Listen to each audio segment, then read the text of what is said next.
Hello, ladies and gentlemen, and welcome back to another episode of the Spoke Too Soon podcast. I am your host, Noah Royes, as usual.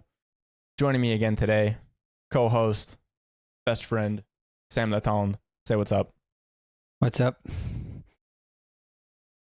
We should apologize. We have been really lacking on the recording front, but in our defense, life has been very busy. Sam is not in his usual environment because I'll let Sam explain it. Yeah, had a flood in my apartment. Yeah, so it's been a struggle to actually get Sam, for one, to have a good internet connection, and for two, just to have time to record this with me. And I'm very grateful that he's here with me now.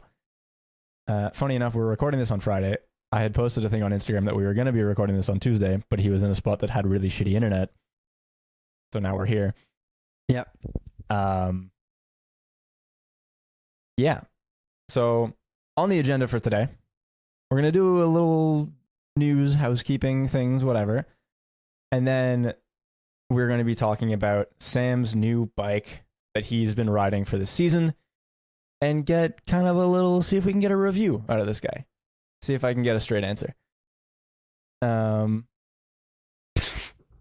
So a few housekeeping things that I wanted to touch on, some new stuff that's come out, some cool things that I wanted to talk about. So first off, we had discussed the idea of a Canyon Lux trail when the Lux World Cup came out not long ago. We were like, oh, are they going to do it? How would they do it? Yada, yada, yada. They came out with a Lux trail. It's a 140, 130 trail bike. Pretty reasonable geometry with a flex stay. Seems like a pretty rad bike. They left the hoses out of the headset on a trail bike, as they should. So I think we're all happy to see that. But yeah, reviews seem really positive so far, and kudos to Canyon for that. Yep. Next thing, we had also talked about some leaked reserve wheels that were seen at the Nova Mesto World Cup. Yep. Those finally came out. They are the Reserve 4853 GR wheels. They are 30 mil inner width, kind of like we predicted in that podcast. If you haven't seen that, you should go watch that. I believe that was the last one.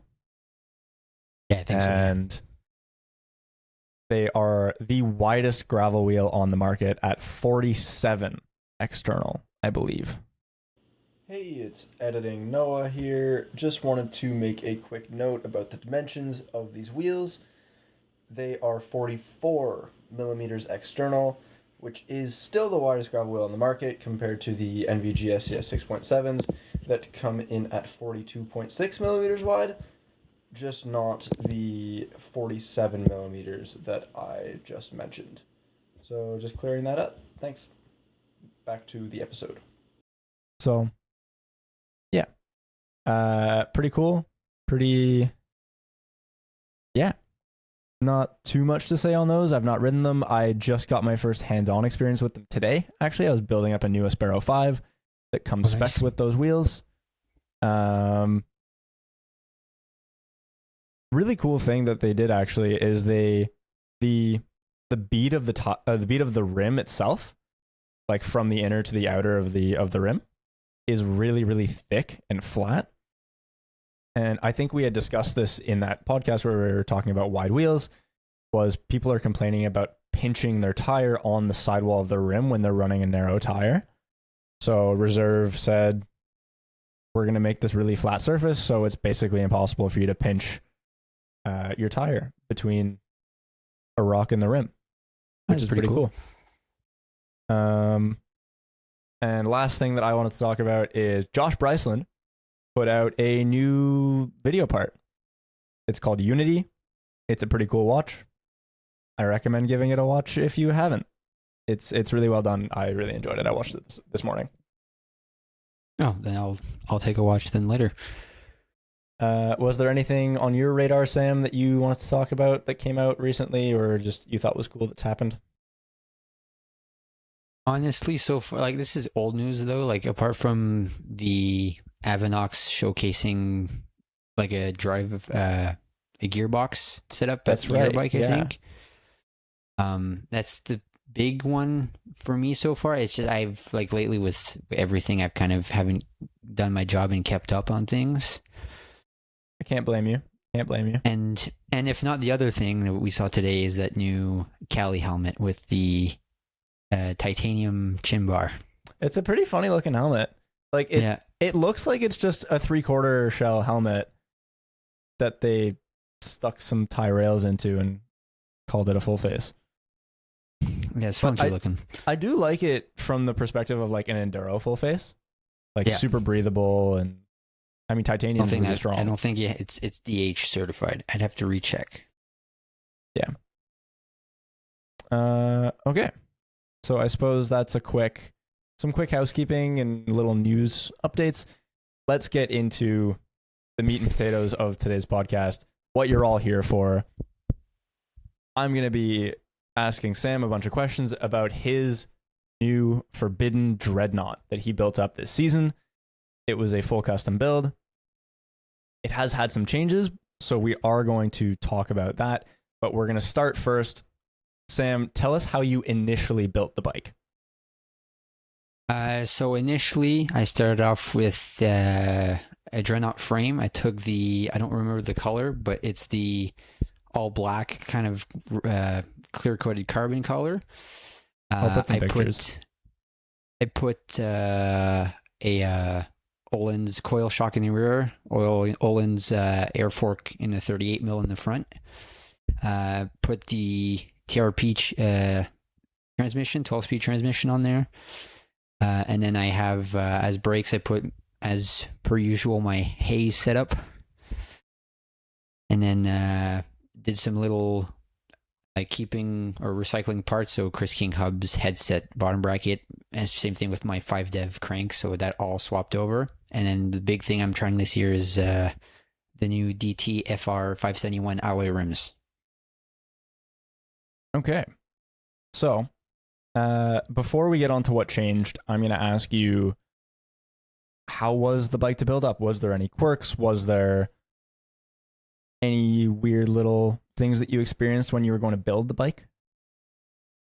Honestly, like so far, it's my second forbidden frame.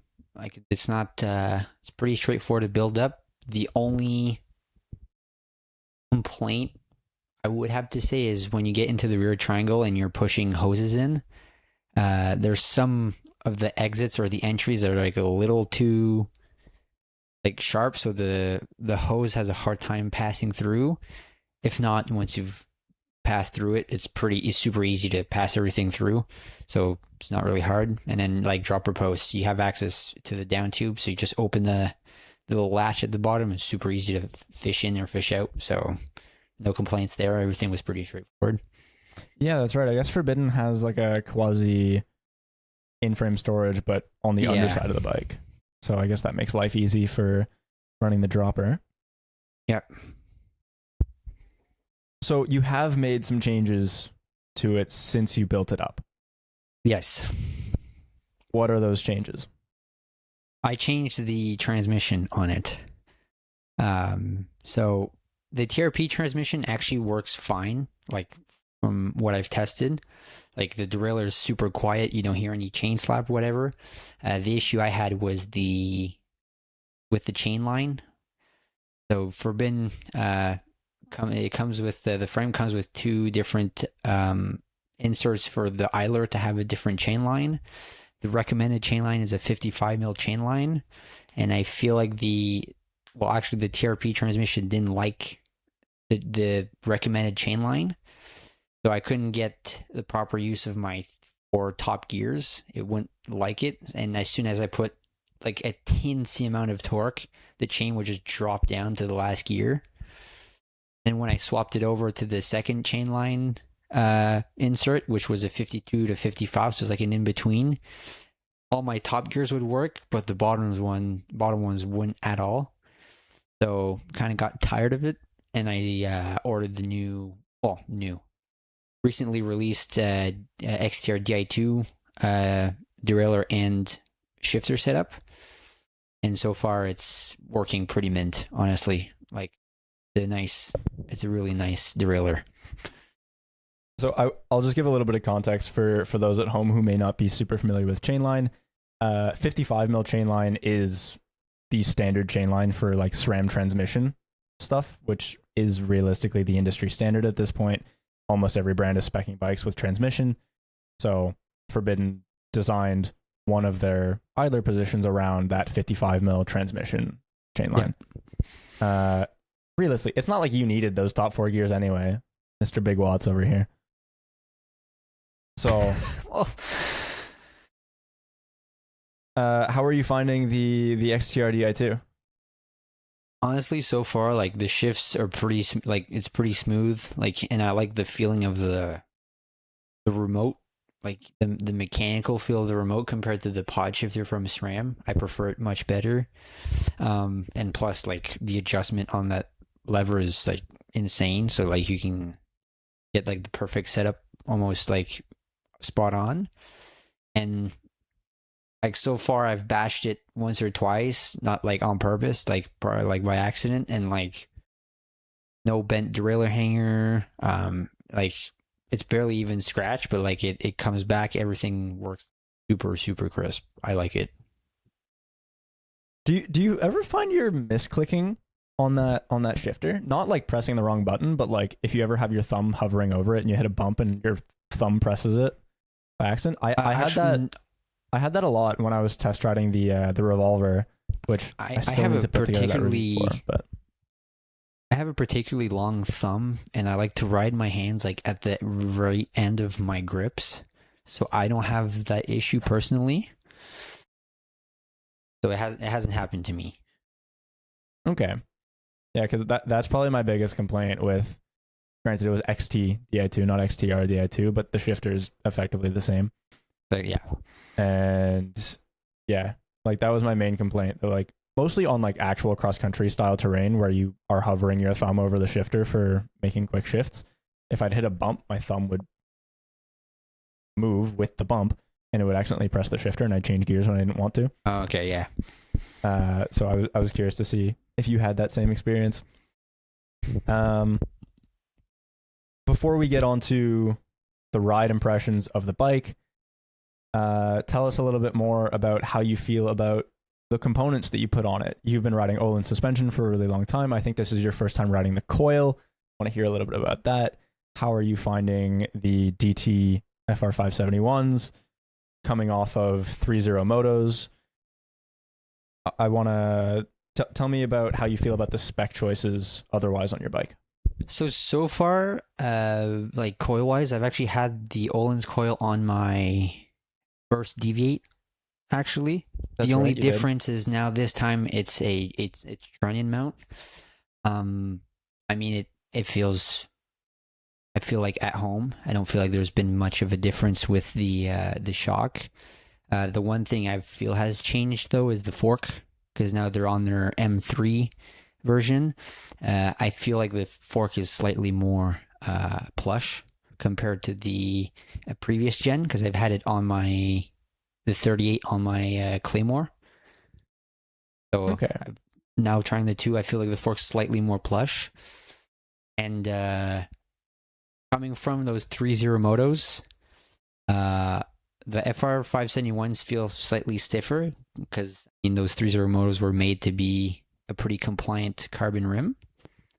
But so far, like, it's really robust. I've ridden on purpose on like low PSIs, like around the 20-ish, and like pretty gnarly stuff. And like I've mashed the rim, and so far it's still pretty round. And I have no like. Are you? No, I'm only running Conti DH casing tires with the super soft rubber. So far, they're doing pretty good, honestly. All right, I suppose that takes us on nicely to the ride impressions. Let's start with, how did you feel when you first rode the bike, especially coming off of your Druid? What was the like immediate sensations of the bike? I know your suspension probably wasn't set up perfectly, and your position probably wasn't set up perfectly, and yada yada yada. What was your first impressions of the bike? So First thing, we didn't mention it. I've actually downsized this season. I used to ride XL. Now this season I took a large, which is an S3 on Forbidden's chart.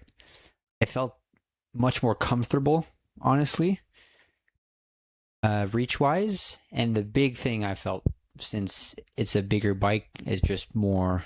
I have more travel, I have more room to play with. But the big thing I've felt, like, first impressions, was the sizing. I was much more comfortable, and I finally felt like my bike was more nimble. That's the big one.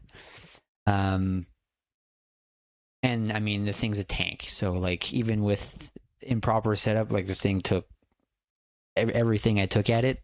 So, and pedaling was much better than I thought too. Okay. I actually wanna dwell a little bit on you talked about it being more comfortable and being a smaller size bike. Do you remember what the reach figure is off the top of your head? I think it's 475. Okay. And if I remember correctly, you put a 30 mil stem on it, a 30 mil Yoshimura. Yeah, I have a short stem on it, yeah. It's at 38. It's a 38 mil. Okay. Especially because your Druid that you had before this was, not only was it a size bigger, were you running a 40 mil stem on the Druid? I had a 32 mil Chromax stem. Okay, so you're running a slightly shorter stem, but on a bike that had like what, a 5? It was 501. Yeah, basically 500 on the nose reach. And dropping 25 mil in the reach, I suppose you compensated by like less than 10 mil in the stem. But when you told me that you were doing that, I was really interested to see how you were going to feel about the sizing. Is it you're just more comfortable having your hands a little bit closer to you? What about it is that? Well, since everything's slightly closer, I don't have a super short torso. And so with the shorter reach, I feel like I'm more centered. I'm less like laying down towards the front. So like in the sense, I felt more stable. Personally, more balance between the wheels, kind of thing. Yeah, exactly. Yeah. Okay. I will admit, I noticed the same thing. I think you and I have a kind of similar body type, where slightly shorter torso compared to legs. And I went from an XL Mondraker that was a 510 reach with a 30 mil stem, granted, to what's now a 472 something reach, but with a 50 mil stem. And yeah, I'm a lot happier with the body position. Hearing your experience with the shorter stem on the shorter reach bike, I might be inclined to try a shorter stem in the future at some point, but for now I'm pretty happy with where I am. And yeah, I was definitely, it's cool to hear your opinion on the downsizing part of it. Yeah. Sorry, go ahead. I was just gonna say, because I've kind of based it off of my DH bike, which is a large. So it's a DH bike, so it's not the best comparison. But I was like, I feel good on it. Why not try it on my enduro bike? Gamble it. And honestly, I think is one of the better decisions. Because like if you look at this sizing chart, I'm like at the end of one and at the very beginning. I feel like it was making it way too complicated, so I decided to just go with, I fit at the very end of the large, so why not just go for it? And like honestly, it's best decision. Interesting. And now that you're riding clips too, I'll actually get to try it. Yes. If and when I make my way out to Quebec City to go ride. Let's see, what else? What did I have next on the agenda here? Was there, aside from it just being more of a tank, was there any more kind of development to how it felt compared to the Druid that you just came off of? Because I feel like that's a big point of contention for people that are looking at buying a Forbidden. It's because the Druid is so capable despite having fairly little travel. A lot of people, especially if they're not using this as like both their park bike as well as a pedal bike, I feel like a lot of people are hesitant to choose between the Druid or the Dreadnought. So, like, coming off, like, I really like the Druid. Like, for what I did most of the time, it was like enough of bike, honestly. The only thing is now with what we're having, like, I base my choice on also what's going on like trail wise here. Like, our environment here is getting more and more like it's steeper, rockier, jank. So sometimes I felt like the Druid was just missing a little bit of rear end travel. So I did the jump. Like, ideally, I could have gone for something like a sight in the 150, 160 travel, but I personally really like the high pivot platform. So, that's the only other choice I had since we don't have Deviate anymore. Specifically the forbidden high pivot platform, because the site is also high pivot. Yeah, exactly. Yeah. And, it just feels like a Druid, but bigger. I feel it, like people say pedals like jalopy because it's a big bike. Honestly, it pedals fine. It pedals almost as good as the Druid, if you want my opinion. I will say it's probably like 4 to 5 pounds heavier with what I got on it, though. I mean, yeah, that is fair. But you had a pretty bougie build on your Druid between carbon wheels and a 36 instead of a 38. Yeah, and it had also a smaller volume air. The coil's pretty heavy. It had a small air, so like it's pretty easy to justify that weight increase, or not justify, explain that weight increase. Even though it's one size different, I still felt somewhat at home because like I was back on the same platform, so I didn't have to adjust too much to it either. Okay, that's pretty cool to hear. So we've talked about the initial impressions of how you felt straight away getting on the bike. Now that you've ridden the bike for, what's it been? 3 months? 4 months? 3 months? It's been 2 months now. 2 months. Yeah. Sorry, I'm getting ahead of myself. I want to hear your more developed thoughts. You've ridden it on a variety of different terrain. You've had time to figure out your suspension settings. You've been riding a absolute shitload. I want to hear, like, what's your kind of final thoughts? Not final, but like your developed thoughts on the complete bike. Well, so far, like, I would say, like, the only big thing now that I feel is since there's 2 idlers, because if people have seen it, there's the standard high pivot idler, and then they have this E13 guide with the other pulley wheel at the bottom. I will say when you get in some of those higher gears, you start feeling a little more. It still pedals nice, but like you feel like there's more drag in the system. So personally, like, that's a big one compared to, say, the Druid that didn't have that guide. You feel a bit more drag in that area when you get into those bigger cogs. Will say though, honestly, if you're looking for like the whole package, having something just to bring everywhere, I couldn't recommend anything better than that, honestly. In the way of the like suspension feel, does it feel like the bike is, especially because you're running a coil, which doesn't often play nice with a super linear platform, how did you feel that the suspension platform itself handled? Did you have to compensate with your suspension setup in any way? Did it just kind of function? So actually, I did. When I first initially got the bike, I was running a 500-pound spring because I was feeling like I would need to gone like super stiff for some reason. And now I'm running Poland's 434-pound spring. And honestly, like I want to try the one up, which is 457 or whatever they have. And I'm kind of still not sure yet because like I'm running the proper spring for my weight and like I don't feel it bottoms out too much. I don't feel like when I pedal I have too much bob either. Like it's pretty quiet in the initial stroke. And like I mean it just tracks. Like it's planted to the ground, but even when, time to jump or whatever, it's super easy to pick up off the ground.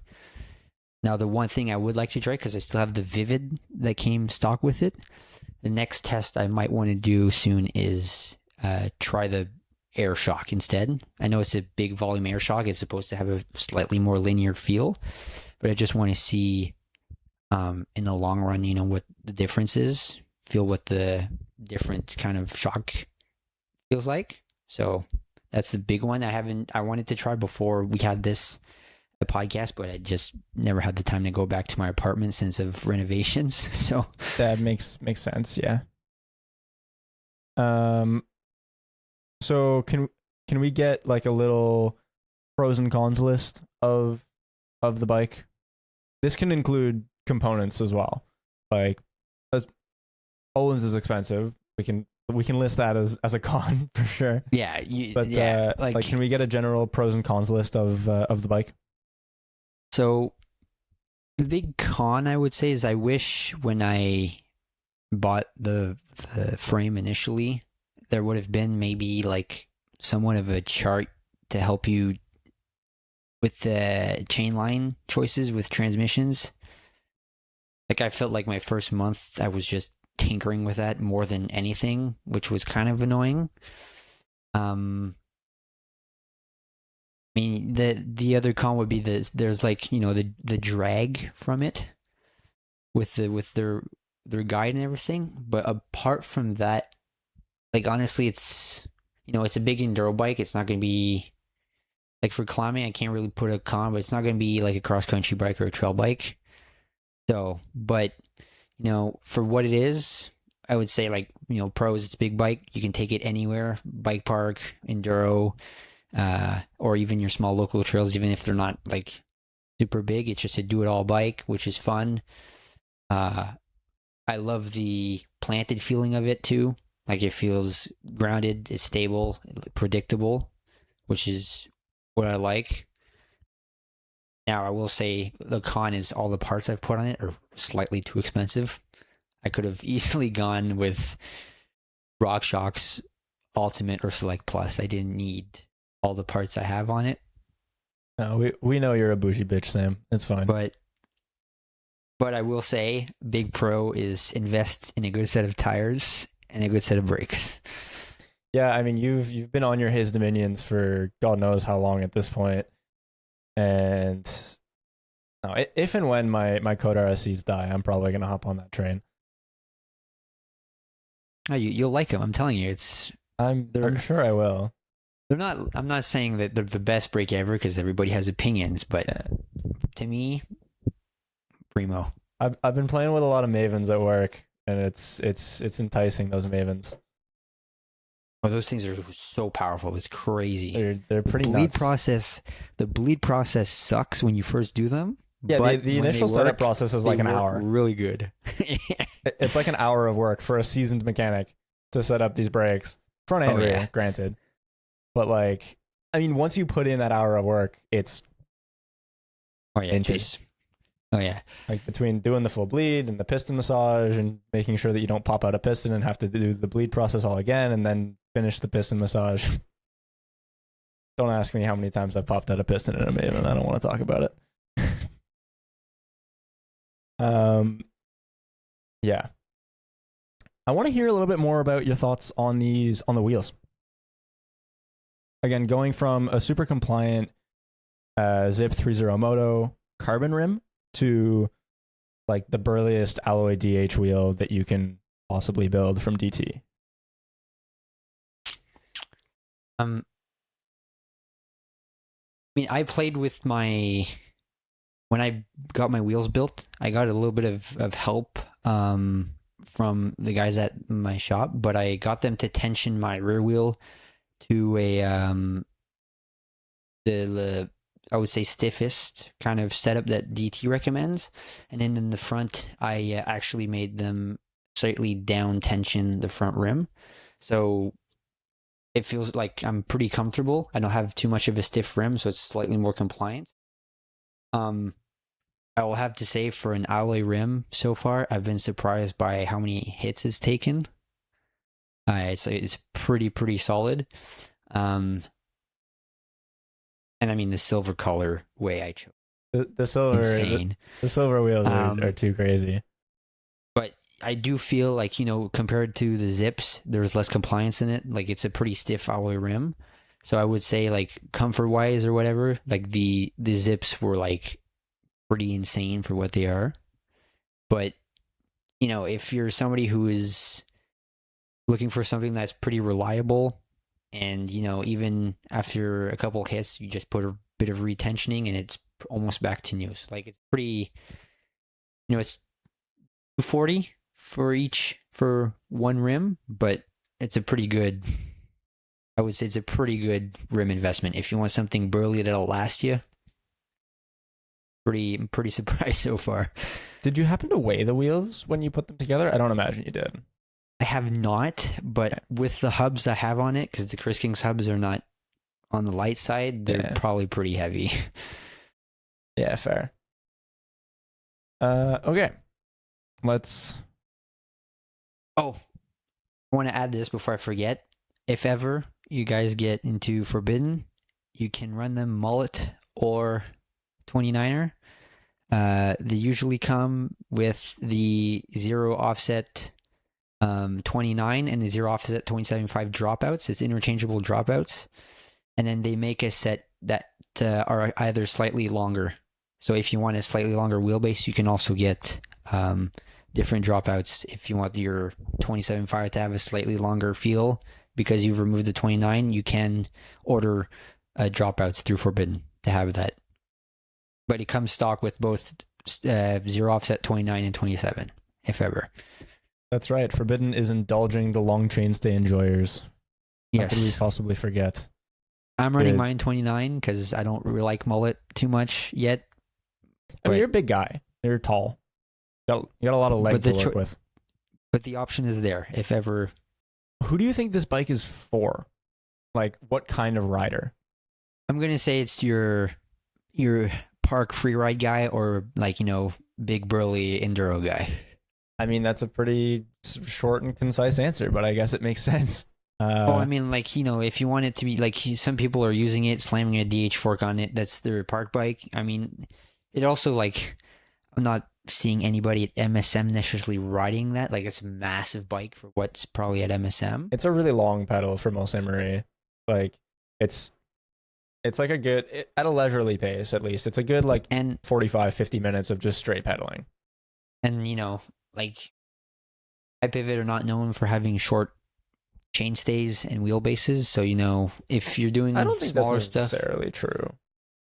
There's a couple rear high triangles have a out there tendency that of being slightly longer. I think it's more just in the way that, like, the chainstay length tends to grow through the travel, which And makes that it too, feel yeah. bigger. But, you know, it's like everything. It depends on what you're riding and what you're willing to do with your bike. But it's a pretty good enduro machine. If you want to do it all bike, you know, anything like that, or the range, anything like a Mega Tower, it's in the same category. Big travel enduro bike, you can pretty much bring anywhere. All right, so I think that wraps up kind of your thoughts on the bike itself, who we think it's for. I have a couple questions just for you to wrap things up. How this bike fits into your riding life. I don't know if we've talked about it very much, but Sam, you do some coaching on the side for mountain biking, involved with a local team. How does this bike fit your coaching environment? Honestly, it fits like super well. 'Cause most of your coaching is like gravity coaching, right? Yeah, so we actually, so it's part of, we call it here, it's called Sigma Assurance. So it's like, you know, regular everyday Joes that, you know, that we split into different, I would say, skill set categories. So we're in the advanced one group. So we try and do black diamonds without needing to inspect. And then we do double black diamonds in kind of a explore mode. So, you know, if there's pro lines or anything, I try to show the lines or kind of explain, you know, your stance and position on the bike, what you should be looking for when you're going down a new trail or whatever. And you know, so far, like for coaching, it's been perfect. You know, it does every trail I need it to do. And it's fun because now I can, especially people that have smaller bikes, you know, they all say, oh, you have a big bike, it's super easy to go over things. But I can kind of exaggerate things and go either slower or faster to kind of do two different extremes when I'm showing them features. So I have the travel that's there to kind of help me if I decide to do something a little more stupid, we would say. So it's more forgiving in that sense, but so far it's been perfect for coaching. Are most of the riders that you're coaching, are they on similar styles of bikes, like big enduro sleds, or are they more No, on a like lot an of them all-mountain have bike? a lot of them have like, you know, stuff like Bronson or Da Vinci Troy or the Ibis Ritmo kind of. So it's like 160, More in that 160, all-mountain 150 kind of mil. range. Yeah, exactly. Yeah. Okay. So that's cool that you talked about just the bike giving you the option to ride things slower, faster, and show different ways of riding things. That's pretty cool. I like that. Yeah. Lastly, I have an important question for you, Sam, that I already know the answer to in reality, but I want a hypothetical answer. Would you be satisfied keeping this bike for many years going forward? I know you won't, because you're just that guy that, oh, I'm bored, I'm going to get a new bike and try something different. Hypothetically speaking, would you keep this bike for many years? Is there any concern of kind of geometry being outdated later or some incompatibility or what have you? Like, is there any possible reason you can think of that you wouldn't want to keep this bike for many years? Or at least the Honestly, frame. Sorry. I could see you changing components like naturally wear and tear things or I don't know, try different wheels, break a wheel set, what have you. But the frame. so honestly, if you're ready, I don't think you're ready for this, but I'm gonna tell you something. This bike I'm gonna keep probably for more than a season. Well, fuck, I hope so. Holy Compared to shit. my other bikes. But I would honestly, so far, out of You only got it halfway through this season. all the bikes I've tried so far, it's the one I've had almost the most fun on, Okay. I would say. Yeah. Like I love the thing. Noted. Yeah. That's it's very interesting. I like that. All right. Plus the color's just amazing. The color's so clean. I'll likely be dotting pictures throughout the show. So if you are an audio only listener, sorry. Go to the YouTube, watch it there, see all the cool pictures. Look at our ugly mugs. Yeah, so I think that about wraps the questions that I had for you on the bike. So let's do just a quick closing thoughts of your Forbidden Dreadnought. Give me like a 2-minute review or less. Give me an Instagram reel, Sam. Come on. Well, the Dreadnought is the perfect is a pretty great I would say do it all enduro sled.